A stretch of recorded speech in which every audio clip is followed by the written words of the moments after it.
কার কার মুরগির চামড়া পছন্দ? আমার মেয়ের কিন্তু মুরগির চামড়া খুবই পছন্দ। অবশ্য আমি তেমন একটা পছন্দ করি না। আমার মেয়ের জন্য আজকে আমি মুরগির চামড়া রান্না করব। আসসালামু আলাইকুম এভরিওয়ান, সবাই কেমন আছেন? আশা করি ভালো আছেন। আলহামদুলিল্লাহ আমিও ভালো আছি। এই দেখেন আমি মুরগির চামড়া রান্না শুরু করে দিয়েছি। তার জন্য কড়াইয়ে প্রথমে তেল দিয়ে তার মধ্যে আমি পেঁয়াজ কুচি দিয়ে দিয়েছি। এখন আমি কতগুলো রসুন থেতো করে দিয়েছি। অনেকে কেটেও দিতে পারেন, কিন্তু আমি কেটে দিই নাই।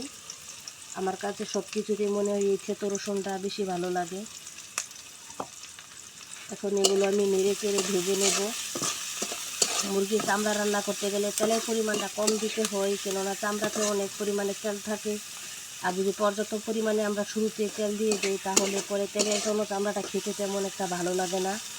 তার জন্য আমি এখানে তেলের পরিমাণটা অনেক কম দিয়েছি। এখন আমি এর মধ্যে লবণ দিয়ে দেবো। লবণটা আমি পরিমাণ মতো দিয়েছি।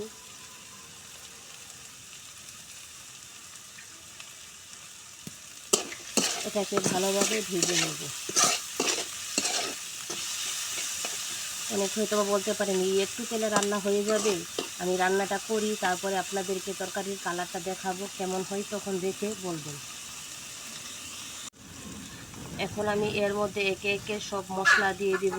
প্রথমে দিয়েছি মরিচের গুঁড়া, তারপরে দিলাম হলুদের গুঁড়া। এখানে এগুলোর কোনো পরিমাপ নেই, আমি আমার আন্দাজ মতো দিয়েছি।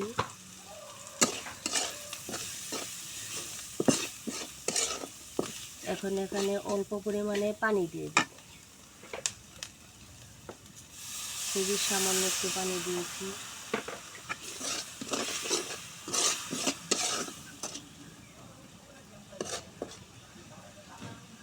মশলাটা একটু কষে এলে তাতে আমি মুরগির চামড়াগুলো দিয়ে দেব। যে পানিটুকু দিয়েছিলাম, দেখেন পানিটুকু শুকিয়ে গেছে।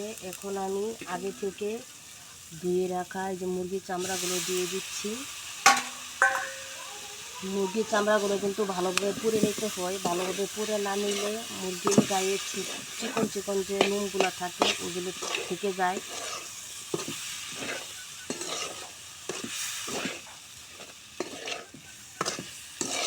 এখন আমি এটাকে ভালোভাবে নেড়ে চেড়ে তারপর বাকি বাটা মশলাগুলো দিয়ে দেব।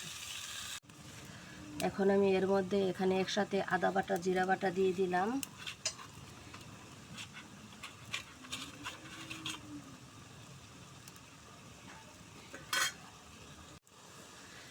এটা এলাচ, দারচিনি, গরম মশলা সব একসাথে বেটে দিয়ে দিয়েছি। এখন আমি এগুলো সবগুলো ভালোভাবে নেড়ে তারপর ঢাকনা দিয়ে ঢেকে কিছুক্ষণ কষিয়ে নেব। দেখেন আমার কিন্তু চামড়া কষানো হয়ে গেছে। এখন আমি এখানে সিদ্ধ হওয়ার জন্য পরিমাণ মতো ঝোল দিয়ে দেব এবং ঝোল টানা পর্যন্ত আমি এটাকে জাল দিয়ে নেব। ভিউয়ার্স, আমার চামড়া ভুনাটা করা হয়ে গেছে। এখন আমি চামড়া ভুনাটা চুলা থেকে নামিয়ে নেব।